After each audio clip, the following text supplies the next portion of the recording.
오늘 말씀은 앞에 슬라이드에 있는 대로 성경 예언의 성취와 마지막 때의 세계 정세에 관한 오늘 첫 번째 시간입니다. 앞으로 시간이 되는 대로 이와 관련된 내용들을 조금 다뤄볼까 생각을 합니다. 물론 이것은 시사적인 것뿐만 아니라 성경은 이러한 일들에 대해서 어떻게 말씀하고 계시는지를 또한 살펴보고 지금이 과연 우리가 마지막 때를 살고 있는가, 어떻게 그것을 알 수 있는가라는 것까지 이렇게 생각을 해보게 되면 우리의 주님을 섬기는 또 마지막 때 주님 오심을 다시 기다리는 우리들의 그런 영적인 자세도 분명히 달라져야 한다고 생각을 합니다. 그러한 측면에서 이제 이런 시리즈를 좀 한번 해볼까 생각을 합니다. 우리를 창조하신 창조주 하나님은 가장 높으신 분이실 뿐만 아니라 이 우주 만물을 주관하시는 분이십니다. The Most High라고 하는 지존하신 그 하나님은 당연히 인류의 역사 가운데 주관하시는 주관자이십니다. 그 가운데 우리가 찾아볼 수 있는 성경 구절은 다니엘 4장에 여러 구절에 걸쳐서 빨간색으로 쓴 부분만 읽어보면 지극히 높으신 자가 인간 나라를 다스리시며 자기의 뜻대로 그것을 누구에게든지 주시며 또 지극히 천한 자로 그 위에 세우시는 줄을 알게 하려 하심이니라. 또 지극히 높으신 자가 인간 나라를 다스리시며 자기의 뜻대로 그것을 누구에게든지 주시는 줄을 아시리이다. 또 지극히 높으신 자가 인간 나라를 다스리시며 자기의 뜻대로 그것을 누구에게든지 주시는 줄을 알기까지 이르리라. 이렇게 해서 이 한 장에만 해도 비슷한 그러한 형태의 말씀이 세 군데가 나옵니다. 결국 이러한 말씀들을 통해서 보게 될 때 하나님은 인류 역사를 주관하시는 가운데 한 나라를 일으키시기도 하시고 그 나라를 없애시고 또 다른 나라를 이제 세우시기도 합니다. 따라서 당연히 그 나라의 왕들을 세우시고 폐하시고 그렇게 지금까지 인류 역사 가운데 개입하셔서 그것을 주관해 오신 분이심을 우리가 또 알게 됩니다. 특별히 다니엘서는 예언서이기 때문에 다니엘을 통해서 보여주신 이 예언의 말씀들이 어떻게 지금 이 시대까지 그 예언의 말씀이 이루어져 왔는지를 살펴볼 때 이 말씀은 더더욱이 확실한 말씀임을 우리가 또 알게 됩니다. 아모스 3장 7절에는 주 여호와께서는 자기의 비밀을 그 종 선지자들에게 보이지 아니하시고는 결코 행하심이 없으시리다. 그래서 하나님께서는 자기의 비밀을 종 선지자, 즉 대언자들을 통해서 하나님께서 하시고자 하는 일들을 미리 보여주시고 알려주셔서 그러한 내용들이 성경에 기록이 되어 있습니다. 따라서 성경 말씀을 상고하고 또 연구하게 되면 인류 역사 가운데 나라를 세우시고 또 망하게 하시고 왕들을 세우시고 또 폐위시키시는 그런 모든 일련의 과정들 가운데 성경의 예언대로 그렇게 되어오고 있음을 또 알게 됩니다. 구체적인 그 나라와 그 사람이 이름이 있지 않다 할지라도 하나님의 인류 역사를 경영하시는 그 흐름을 우리는 알 수가 있다고 하는 것입니다. 그러므로 성경을 우리는 상고하고 부지런히 연구를 해야 될 필요가 있다는 것입니다. 이것은 1581년 독일의 한 분의 이제 화가의 작품인데요. 여기는 예루살렘을 중심으로 해서 아시아와 유럽과 아프리카가 클로바 잎 세입 클로바처럼 이렇게 묘사가 되어 있습니다. 여기에는 우리가 잘 아는 인도, 또 메데 페르시아, 그 다음에 아르메니아, 또 메소포타미아, 갈대아, 또 아라비아, 시리아, 이러한 익숙한 지명들이 있고요. 유럽에도 로마와 또 여러 옛날 그러한 유럽의 지명들이 나와 있습니다. 아프리카에는 리비아와 또 이런 지명들이 나와 있음을 보게 되고요. 그 당시 항해술이 발달해서 아메리카 대륙이 발견된 것도 이제 표현이 되어 있습니다. 어쨌든 이 그림의 주안점은 예루살렘은 온 지구의 중심이고 결국 이스라엘의 그 하나님께서 예루살렘을 중심으로 해서 인류 역사를 주관하고 계심을 이런 화가를 통해서 또 나타내고 계십니다. 결국 하나님의 백성 이스라엘과 이스라엘을 통해서 그 하나님의 그 계획과 하나님 나라와 하나님의 그 어떠하심이 이스라엘로부터 이제 온 유대로부터 이방에까지 이렇게 흘러가는 이러한 모습들을 또 성경을 통해서 보게 됩니다. 어쨌든 제일 주안점은 하나님께서 자기의 백성 이스라엘을 통해서 어떻게 인류 역사를 운행해 나가시는지를 또 보게 될 때 참으로 흥미로운, 그리고 그런 흥미로울 뿐만 아니라 하나님의 이 예언대로 지금 예루살렘과 이스라엘의 역사와 이스라엘을 둘러싼 이러한 주변 국가들이 성경의 예언대로 성취되어 오고 있음을 보게 될 때 우리는 때로는 두려움을 또 느끼는 그러한 상황도 있게 됩니다. 다니엘 2장에 나오는 느부갓네살 왕의 꿈은 인간 역사의 제국들의 흥망성쇠를 묘사하는 것이다. 이거는 성경의 말씀이 아니라 대형 백과사전에도 이렇게 나와 있는 말씀입니다. 즉 다니엘 2장에 나오는 그러한 하나님의 느부갓네살 왕의 꿈을 통해서 보여준 인간 역사 2600년간 일어나게 될 나라와 왕들에 대한 그러한 내용은 바로 사실대로 성취가 되고 있고 앞으로도 될 것이다 라고 하는 대형 백과사전의 그러한 해석입니다. 그럼 우리가 다니엘서 2장 너무나 잘 아시는 그러한 부분이죠. 우리는 반복 교육이 또 필요하니까 바벨론의 느부갓네살 왕이 꿈을 꾸게 됩니다. 그리고 이제 그 꿈이 너무나도 희한하여서 모든 그러한 박수와 무당과 지혜로운 사람들을 다 모으고 누구든지 내가 꾼 꿈을 알아맞혀라. 그리고 그 꿈을 또한 해석을 하라. 사람들이 이 얘기를 하죠. 꿈이 무엇인지를 말해야 우리가 해석해 드리지 않겠습니까? 아니다. 꿈까지 맞춰라. 그래서 바빌론의 포로로 잡혀온 이스라엘 누구죠? 다니엘을 이제 부르게 되고 다니엘이 하나님의 그 놀라우신 계시를 따라 이제 왕이 꾼 그 꿈을 맞추게 되고 그 꿈의 내용까지 하나님의 계시를 따라 이제 풀이를 해주게 되는 그런 장면입니다. 왕이시여 왕이 한 큰 그러한 거대한 신상을 보았나이다 하면서 머리는 금으로 되어 있고요. 가슴과 어깨는 은으로 되어 있고 그 다음에 허리와 허벅지는 놋, 즉 동으로 되어 있고 그 다음에 두 다리는 쇠, 철로 되어 있고 그 다음에 발가락과 이 발은 철과 진흙이 혼합되어 있는 것으로 되어 있습니다. 그러다가 갑자기 사람의 손으로 만들지 않은 어떤 돌이 쭉 나와가지고 그 신상의 발을 탁 치니까 금과 은과 동과 철은 어디론가 온데간데 없이 흩어져 버리고 그 돌이 태산과 같이 이루어서 온 세상에 다 가득 찼습니다. 그러면서 풀이를 하죠. 어떻게? 금은 곧 이 나라, 왕의 나라, 곧 바벨론입니다. 그리고 이 왕의 나라가 이제 망하게 되면 그 뒤를 이어서 은혜의 나라가 나타나게 되고요.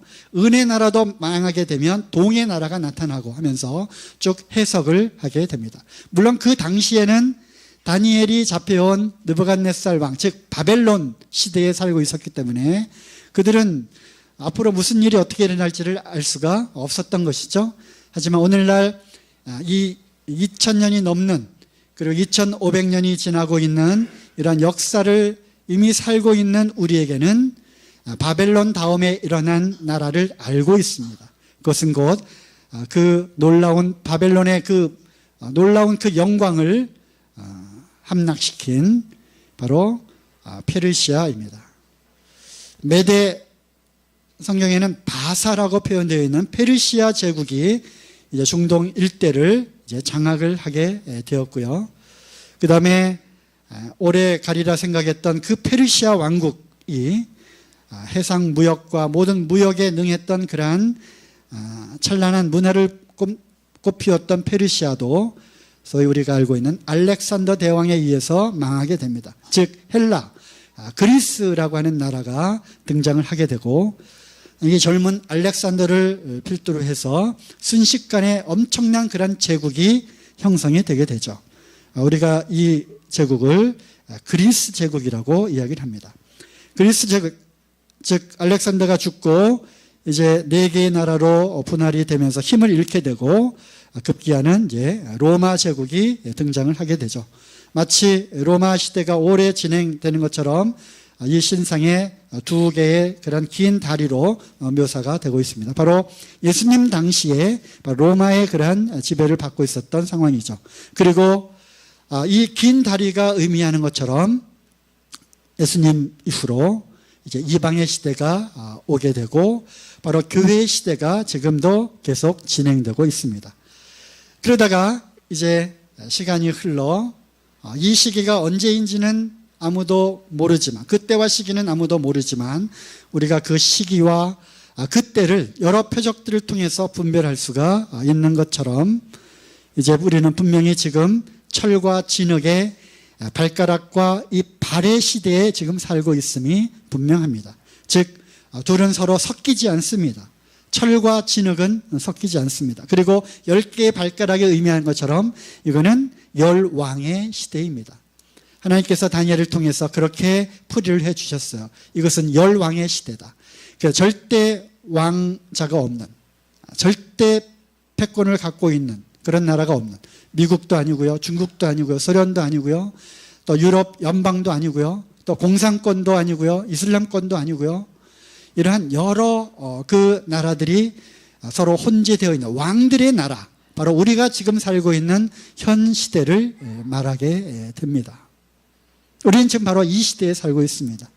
그러다가 갑자기 이제 어디선가 돌이 이 신상의 발을 치게 되면 이제 그 신상은 어디로 온데간데 없어지고 바로 이 돌이 온 세계를 덮는 하나님의 나라가 임하게 되는, 예수 그리스도의 이 재림을 통해서 이 이방의 나라, 이 온갖 인류의 역사가 이제 종말을 맞이하게 되고 새로운 하나님의 나라가 이루어지는 그러한 것들을 보여주는 것입니다. 이것이 자그마치 지금부터 약 2500년, 2600년 전에 하나님께서 다니엘을 통해서 인류 역사를 어떻게 운영해 나갈 것인가를 보여주신 것입니다.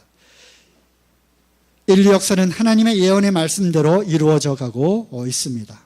그렇다면 이 모든 성경의 예언들이, 물론 성경은 예언서만 있는 것이 아닙니다. 하지만 그 가운데 숨겨 있는 그러한 예언들을 우리가 쭉 오늘날 과거를 회상해 보며 그 예언들이, 하나님의 말씀들이 정말 어떻게 성취되었는지, 이루어졌는지를 우리는 보게 되는 것이죠.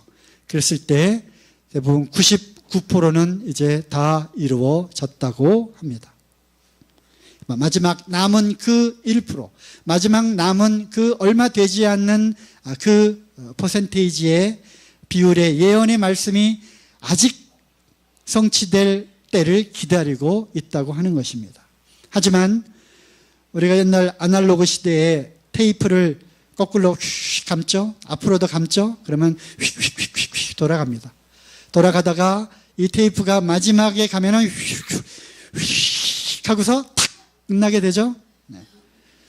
그래서 점점점 이 감겨가는 이 속도는 아주 빨라지게 될 것이고요. 그러다가 어느 순간 탁 하고 이제 주님의 다시 오시는 하나님의 나팔 소리와 함께 이제 인류의 그 마지막 때, 마지막 그 심판의 날이 오게 되고요.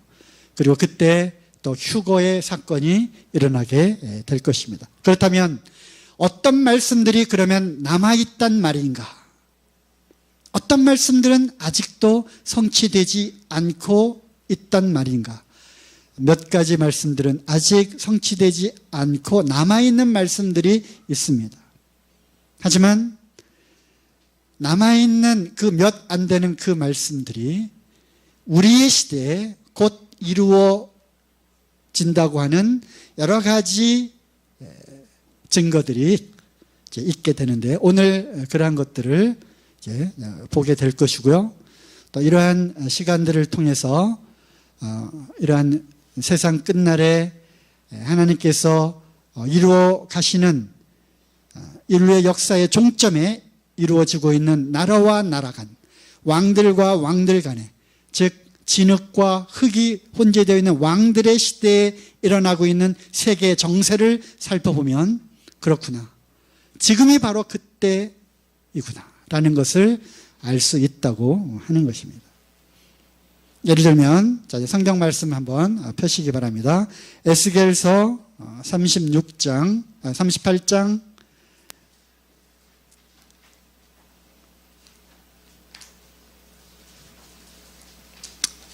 그리고 39장 중에서 읽도록 하겠습니다.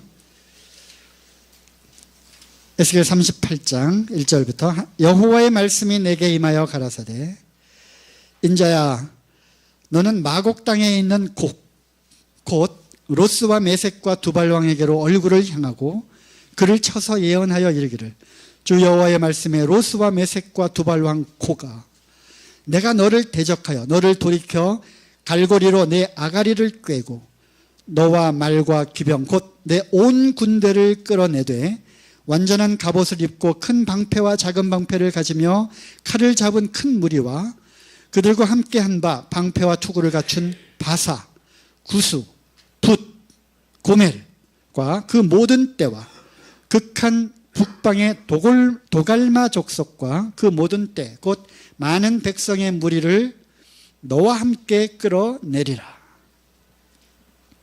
너는 스스로 예비하되 너와 내게 모인 무리들이 다 스스로 예비하고 너는 그들의 대장이 될지어다. 그 대장이 누구예요?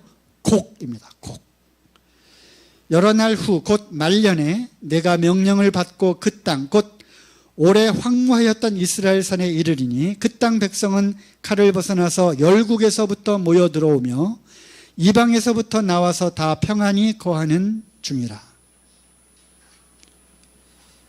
그래서 말년에, 슬라이드에 줄친 부분이죠. 말년에 내가 명령을 받고 그 땅에 이르게 되는데, 그 땅은 오랫동안 황폐하였던 이스라엘 산에 이제 오게 될 것이다. 그 땅 백성은 칼에서 벗어나서 여러 나라에서부터 이제 모여들어서 거기에 이제 나라를 세우고 그곳에 평안히 다 거주하는 중이다. 생각나는 부분이 없습니까? 이스라엘을 생각해 보게 될 때 참 AD 70년 로마의 침략으로 이제 망하고 전 세계로 흩어졌던 디아스포라 민족이 되었던 그 이스라엘, 나라를 잃고 세계 곳곳에 흩어져서 칼과 또 여러 그 핍박과 고난 가운데 있었던 그 이스라엘 백성들이 자그마치 약 2000년의 그러한 시간이 흐른 후에 다시 고토, 옛 땅, 쫓겨났던 그 이스라엘 땅으로 돌아와서 나라를 세우게 됩니다. 그러므로 이 에스겔에 있는 이 예언은 결국 오늘날 이스라엘의 독립과 또 독립 이후에 이스라엘이 지금 평안히 거하고 있는 그러한 상황임을 보게 될 때 바로 이 곡과 그 연합국들을 아가리로 꿰어가지고 자기 백성 이스라엘 백성을 치게 하는 이러한 이것을 어떤 사람들은 곡의 전쟁이라고 이렇게 부릅니다. 곡과 마곡의 전쟁이라고 부릅니다. 어떤 사람들은 이것을 이제 제3차 세계대전이라고 부르기도 합니다. 이때가 언제일지는 모르지만 어쨌든 이 일이 이루어질 때가 얼마 남지 않았다고 하는 것입니다. 왜냐하면 이스라엘은 여러 나라들에서 그 칼에서 벗어나서 이제 한 곳에 정착을 했기 때문에 1948년 이스라엘이 독립을 했습니다. 그리고 소위 이 곡의 전쟁, 어쩌면 3차 대전이 일어날 수 있는, 또는 7년 대환란 가운데, 그리고 그 아마겟돈 전쟁 이전에 그때 일어날지도 모르는, 휴거된 이후에 일어날 사건인지도 모릅니다. 정확하게 이 곡의 전쟁이 언제 일어날지는 성경학자들마다 해석이 조금씩은 다르지만 바로 이 전쟁의 때가 얼마 남지 않았다고 하는 데는 이구동성으로 동의를 하고 있습니다. 그러면 이스라엘을 쳐들어온 이 나라들, 14절 읽겠습니다. 인자야, 너는 또 예언하여 곡에게 이르기를, 주 여호와의 말씀에 내 백성 이스라엘이 평안히 거하는 날에 내가 어찌 그것을 알지 못하겠느냐. 내가 내 고토 극한 북방에서 많은 백성 곧 다 말을 탄 큰 떼와 능한 군대와 함께 오되 구름이 땅에 덮임같이 내 백성 이스라엘을 치러 오리라. 고가 끝날에 내가 너를 이끌어다가 내 땅을 치게 할 것이다. 이것이 이제 3차 세계대전이 일어나게 되고, 이러한 전쟁들의 끝이 어쩌면 인류 최후의 전쟁인 아마겟돈 전쟁으로 이어지게 될 수도 있다고 하는 것입니다. 39장을 또 쭉 읽어보시면 쳐들어온 이 연합국들이 어떻게 되는가, 어떻게 되겠습니까? 그들은 망합니다. 그들이 집니다. 그래서 그 무기를 다 불태우는 데만 해도 7년이 걸리고요. 39장 9절에 나와 있습니다. 7년 동안 그 무기를 불태우는 데만 해도 7년이 걸리고요. 그 다음에 그 시체들을 그 독수리와 들짐승들이 와서 뜯어먹는데 엄청난 그러한 피의 제물이 그들이 포식을 한다고 되어 있습니다. 그리고 11절에 보니까 그 골짜기의 이름을 하몬곡의 골짜기라고 이름이 불릴 것이다. 곡의 무리들이라고 하는 뜻입니다. 15절에도 나와 있고요. 16절도 그 성의 이름은 하모나라고 하는 뜻은 무리라고 하는 뜻입니다. 그리고 12절에 장사를 지내는다면 해도 7달이나 걸리는 엄청난 그러한 전쟁이 있게 된다고 하는 것입니다. 도대체 실감이 이제 안 나죠? 그러면 마곡 땅이 뭐고, 로스, 메색, 두발, 곡, 바사, 구스, 붓, 고멜, 도갈마, 이들이 어떤 나라인가, 어떤 민족인가라는 것을 우리가 좀 살펴볼 필요가 있습니다. 복습해보는 것도 의미가 있습니다. 들으신 분들은 다시 한번 복습하시고요. 또 우리 가운데 이제 새 신자들도 많이 있기 때문에 또 새롭게 배우는 또 그런 시간이 되기를 원합니다. 우리 학생들 잘 보시면 재밌습니다.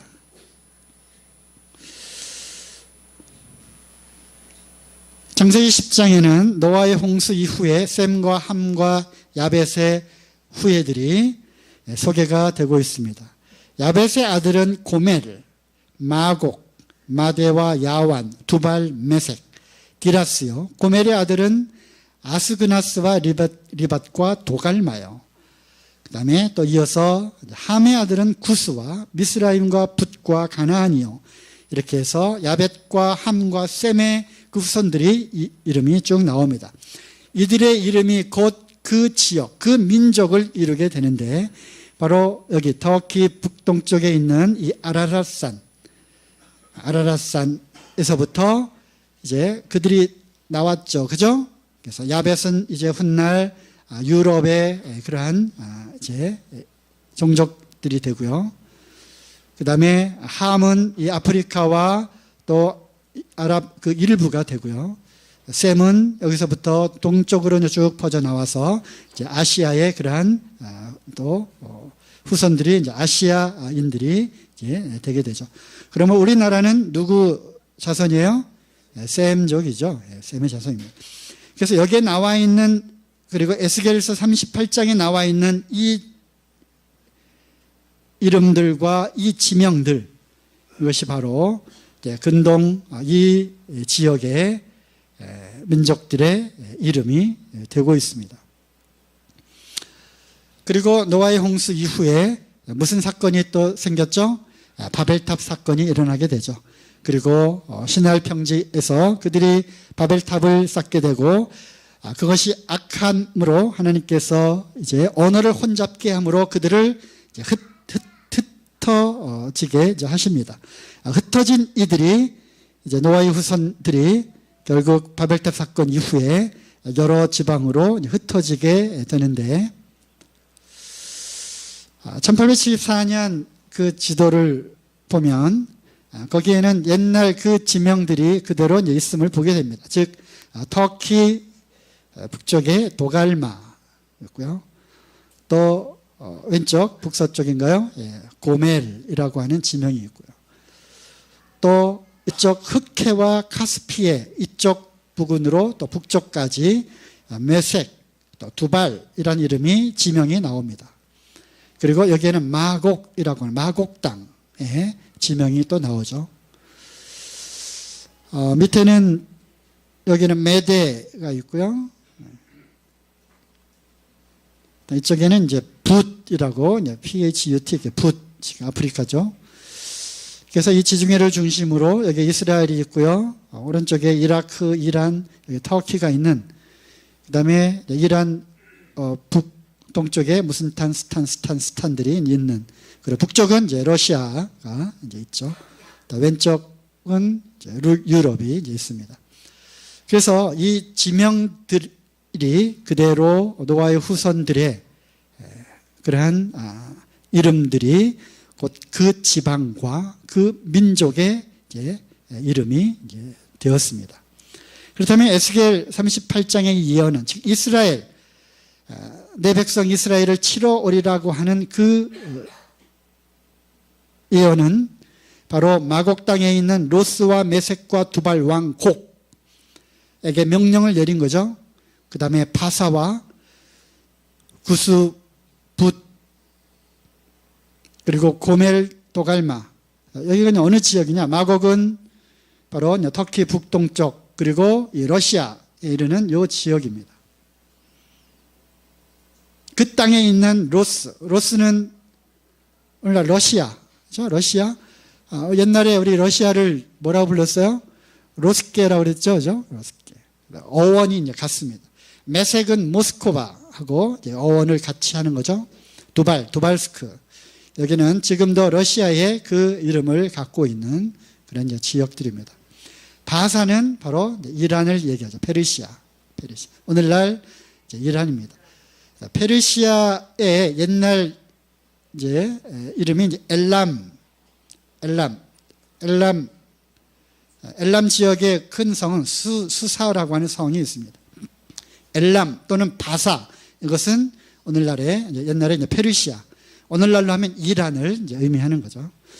구스와 붓은, 구스는 여기 에티오피아, 수단 쪽이고요. 붓은 리비아, 알제리, 튀니지 뭐 이쪽에 북아프리카에 있는 여러 민족들을 이야기를 합니다.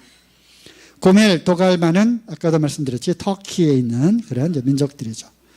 크게 보면 즉 러시아와 관련되어 있는 민족들, 그 다음에 페르시아, 이란과 북아프리카의 리비아와 이런 나라들, 그 다음에 터키. 그래서 이 민족들은 오늘날에도 이와 같이 오늘과 같은 세계 정세를 보게 될 때 이스라엘과 아주 첨예한 대립관계에 있는 것을 보게 되고, 또 이러한 나라들이 서로 연합되어 있는 그런 것들을 우리가 이제 보게 됩니다. 그래서 세계 정세를 시사적인 뉴스를 보게 되면 많은 분들은 그래요. 이것이 에스겔 38장의 예언의 성취인가? 또 그것이 성취되려고 하는 어떤 전초전으로 이러한 일들이 이루어지고 있는가라는 것을 알게 된다고 하는 것이죠. 이런 것에 조금이라도 관심이 있는 사람들은 그걸 아는 거예요. 그래서 오늘 우리가 이제 그러한 것들이 과연 그러한가 조금 이제 살펴보기를 이제 원합니다. 그 중에서도 우리가 이란에 대해서 오늘 첫 번째 시간 이란입니다. 여기가 포위가 되어 있죠. 이스라엘의 북쪽, 터키와 러시아, 특히 이쪽 지금 소비에트 그 인민공화국에서 독립한 무슨 스탄들. 그래서 하나님께서도 이게 참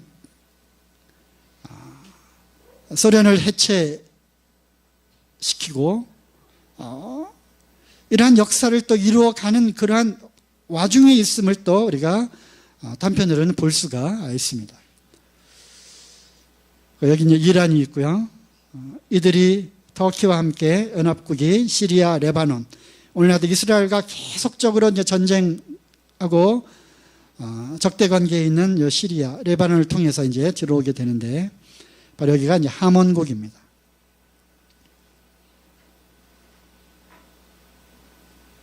여기에서 고객 연합국과 이스라엘의 엄청난 전쟁이 이제 일어나게 됩니다.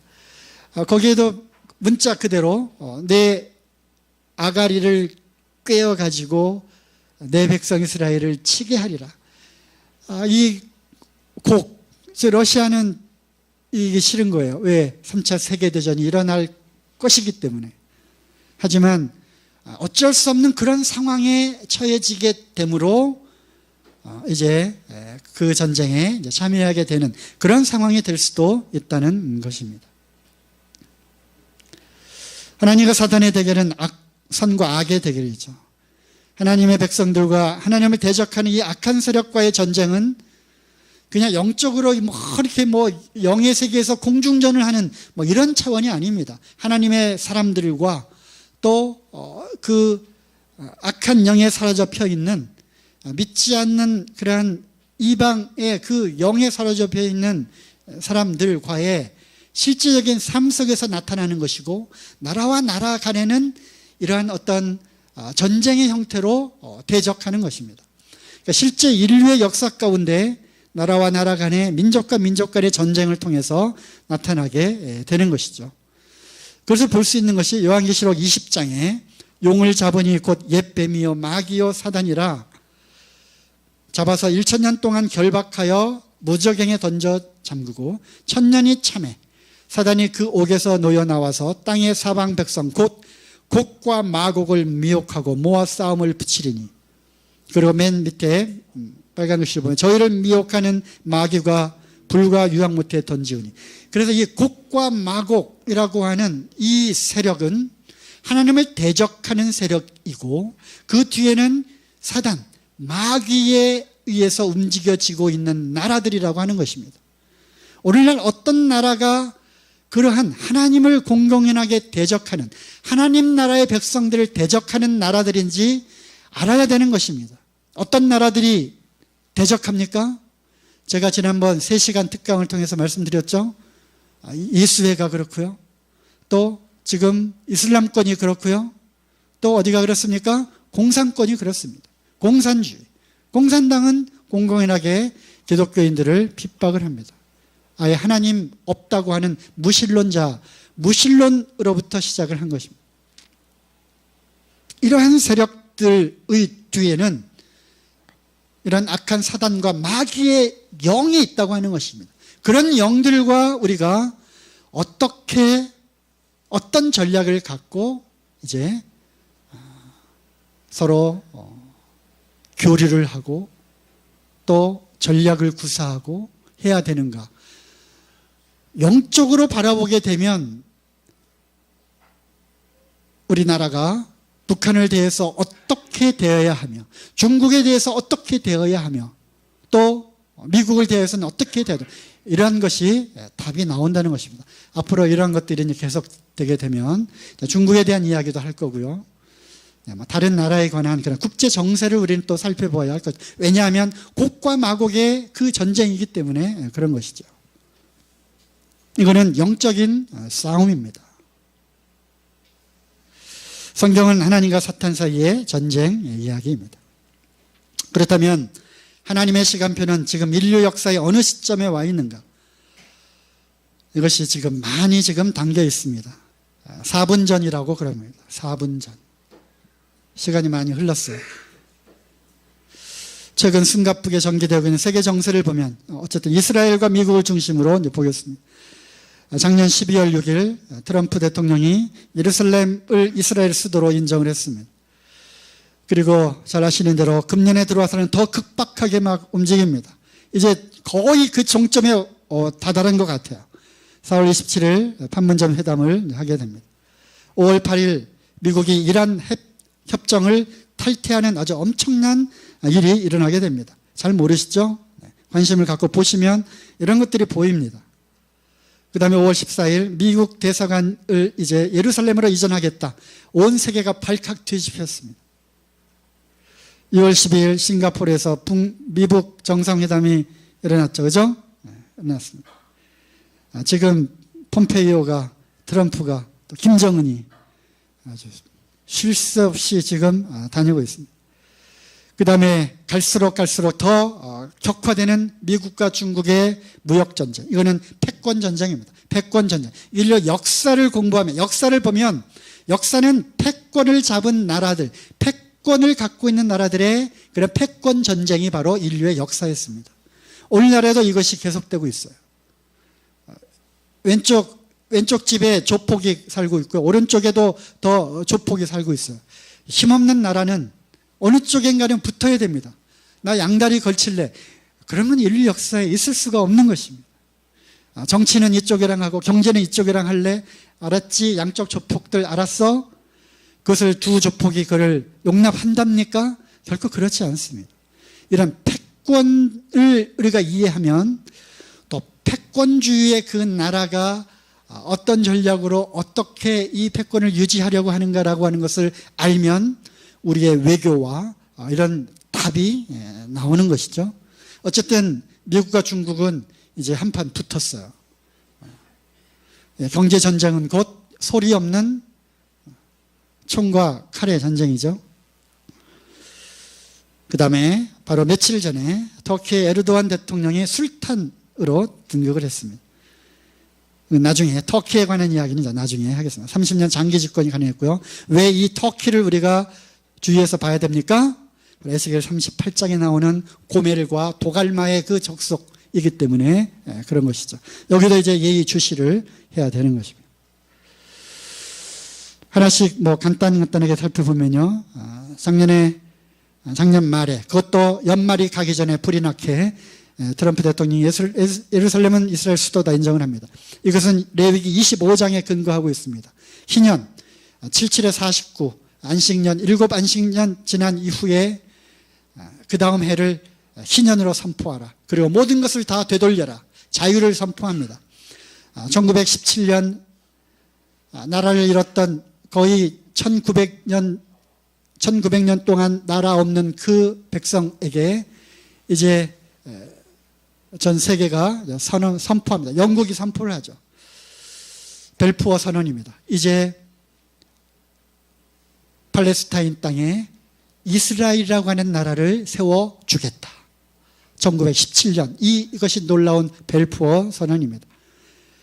그리고 이제 이 선언에 의해서 하나씩 진행이 돼서 50년 후 1948년 이스라엘에 독립을 했고요.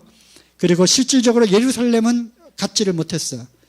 세계의 캐피털 수도 예루살렘은 제3차 중동전쟁이라고 하는 6일 만에 전쟁이 끝났어요. 아랍 쪽에서 먼저 쳐들어왔는데 6일 만에 초토화시키고 이스라엘이 그뿐만 아니라 엄청난 땅을 또 쳤습니다. 하나님이 개입하신 전쟁, 예루살렘을 회복하는 전쟁.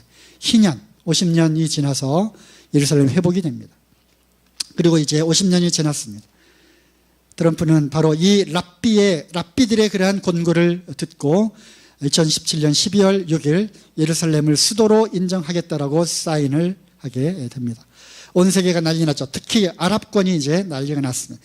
그래서 반미 시위가 전 세계로 확산이 됩니다. 반미, 곧 반이스라엘 시위가 확산이 되죠.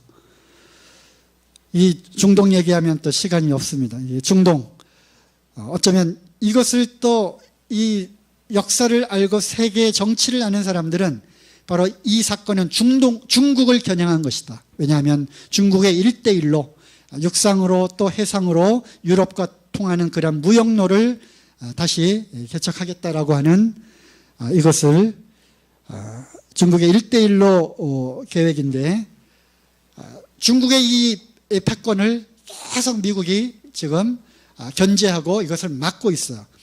그래서 곳곳에 1대1로의 그 해상로를 차단합니다. 거기에 이제 중요한 그 루트인 중동의 스탄을 지나야 되고 이제 이란과 시리아 또 이쪽 러시아 이쪽을 지나서 유럽으로 가야 되는데 그것을 차단하는 그런 효과가 또 있는 것이죠. 우리나라도 이 사람들이 왜 이걸 반대하는지 모르겠어요. 노동자 연대, 참여 연대. 요즘은 서울대보다 연대가 더 좋다고 그래요. 연대. 다들 연대로 보낸다고 그럽니다. 참여연대가 뜨고 있어요. 이스라엘 전쟁 범죄를 또 외면한 한국 정부를 강력히 규탄하고요. 어디든지 연대를 합니다. 또 5월 8일 금년이죠. 미국 이란 핵협정을 탈퇴합니다. 이것은 2015년 이란이 핵 합의를 합니다. 핵 개발 중단해라. 중단하겠다. 그러면 우리가 경제를 제재했던 걸 다시 풀어주겠다. 핵은 없애라. 하지만 탄도미사일까지는 허용하겠다. 북한은 핵을 개발하고 있으니까 북한이 이란이랑 이제 협정을 맺어요. 우리는 핵 있지롱. 우리는 탄도미사일 있지롱. 둘이 합쳐볼까? 그래서 핵 폐기하기를 합의했음에도 불구하고 이것을 뒤에서 이제 속여서 핵 개발을 합니다. 이것을 알고 이제 3년 만에 바로 지난달이죠. 5월 8일 미국이 갑자기 우리는 여기에서 탈퇴하겠다고 선언을 합니다. 온 세계가 다시 한번 벌컥 뒤집히는 사건이 일어났습니다. 바로 이날 폼페오가 김정은을 만나고 있었습니다. 알았지? 너희도 협정 어기면 이렇게 될 거야. 이날 탈퇴를 선언합니다. 6개 나라가 했었어요. 미국, 영국, 프랑스, 독일, 소련과 중국. 여기에서 우리는 빠지겠다 선언합니다.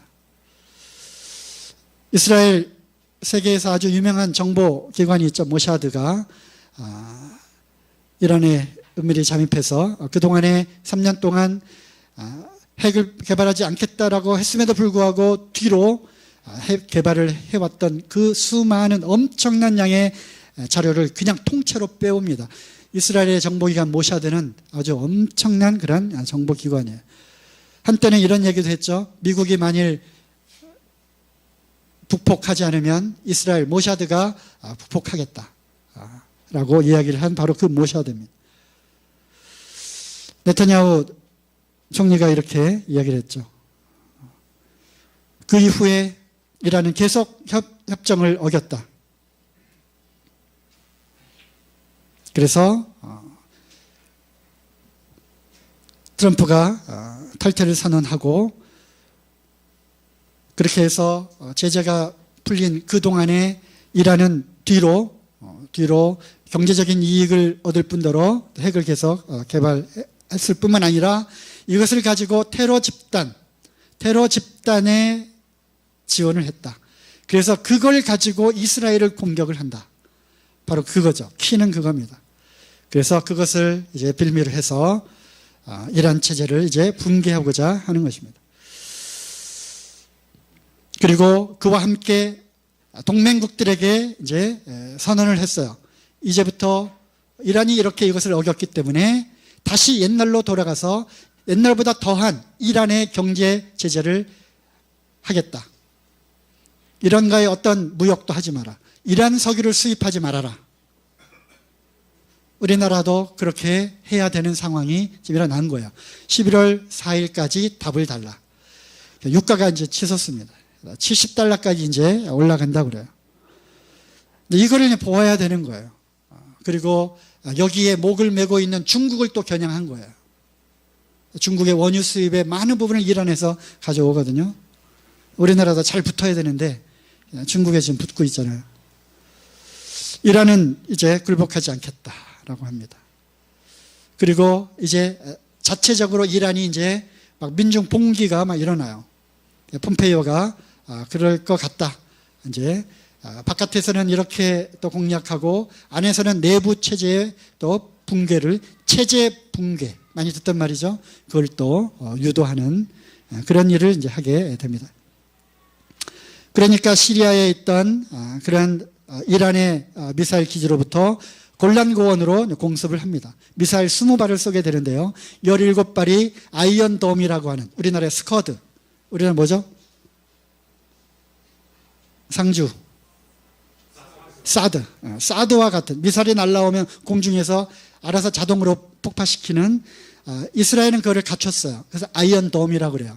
그래서 시리아에 있는 이란 기지에서 미사일 20발을 발사했는데 사드와 같은 아이언돔에 의해서 17발이 떨어져요. 그리고 나머지 3발은 이제 떨어졌는데 그렇게 큰 피해가 없었어요. 그러니까 그 즉각 이란이 이제 시리아를 향해서 대규모 보복 공격을 하는 거죠. 지금 이 상태에 지금 되어 있어요. 매우 광범위한 공습을 우리가 했다 하면서 누구든지 이스라엘을 공격하면 우리는 7배로 보복할 거다. 그리고 공격을 안 할지라도 공격할 그러한 낌새가 보이면 그 즉시로 거기를 공격을 먼저 할 것이다. 멋있죠, 그죠? 대통령 이 정도는 되지 않겠어요? 그다음에 미국 대사관이 이스라엘 예루살렘으로 이전을 합니다. 그래서 이제 거기에 트럼프의 딸 이방카가 이제 참여를 하죠. 트럼프, 그다음 펜스 부통령은 아주 독실한 크리스찬이에요. 시간이 좀 한 5분만 좀 양해를 더 이렇게 하도록 하겠습니다. 죄송합니다. 미 대사관 개관을 하게 됩니다. 2018년 5월 14일 날짜도 이 날짜에 맞췄어요. 네타냐후 총리가 가서 God bless America 라는 얘기를 합니다. 또 뭐 많은 그런 크리스찬들이 뒤에서 도와줬다라고 하는 말씀이 있습니다. 당연한 것은 우리는 친이스라엘이어야 합니다. 친이스라엘, 곧 친이스라엘 이꼬르 친미입니다. 그죠? 예루살렘을 위하여 평안을 구하라. 예루살렘 사랑하는 자는 형통하리로다. 이 말씀에 근거하기 때문에 그렇습니다. 이제 앞으로 이 세계는 예루살렘, 즉 이스라엘을 제외하고 거의 대부분의 모든 나라들이 반이스라엘, 반미 연합국을 형성해서 대대적으로 적대시할 거고요. 결국에는 아마 그런 전쟁이 일어나게 될 것 같습니다. 이스라엘은 제3성전 건립 준비를 완료했습니다. 어떤 사람들은 지금 트럼프를 그 당시 고레스에 비유하기도 합니다. 에스라 1장 2절이죠. 바사왕 고레스는 말하노니 너희는 포로, 즉 바벨론 포로에서 이제 너희들 고향으로 가라. 고향으로 가라. 그리고 너희의 성전을 다시 건축하라. 라고 하는 페르시아 왕, 바사 왕, 이란의 왕 고레스가 명령을 내립니다. 어떤 사람은 이 트럼프를 고레스에 비유합니다. 이스라엘은 아주 공식적으로 푸틴과 트럼프에게 제3성전을 우리가 지을 테니까 도와달라. 예루살렘의 황무임이 70년 만에 마치리라. 1947년 11월 29일 유엔이 이스라엘 국가 건립을 승인했고요. 전격적으로 그 다음에 5월 14일 이스라엘을 건국합니다. 70년이 지났습니다. 이스라엘 수도를 트럼프가 선언했죠. 그리고 이때에 맞춰서 5월 14일 바로 70년 후 이스라엘 건국한 70년 후 바로 이 날짜에 맞춰서 미국 대사관을 이전을 한 것입니다. 고레스 왕이죠. 그래서 BC 538년 포로 귀환 칙령을 내렸고요. 그 다음 해에 포로가 이제 1차 돌아갑니다. 그리고 그 다음 해부터 성전을 건축합니다. 이제 2018년 5월 14일 미사관 이전을 했죠. 수도 선언하고, 그리고 1년 후, 또 1년 후. 어쩌면 2019년 제3성전 건축이 시작될지도 모르겠습니다. 이것은 우리에게 엄청난 의미를 갖고 있습니다. 왜냐하면 성전 기물들은 이미 다 만들어졌기 때문에, 이거는 이제 몇 년 전 그런 자료이기 때문에 다 만들었어. 제사장 옷도 만들고 악기도 만들고 이런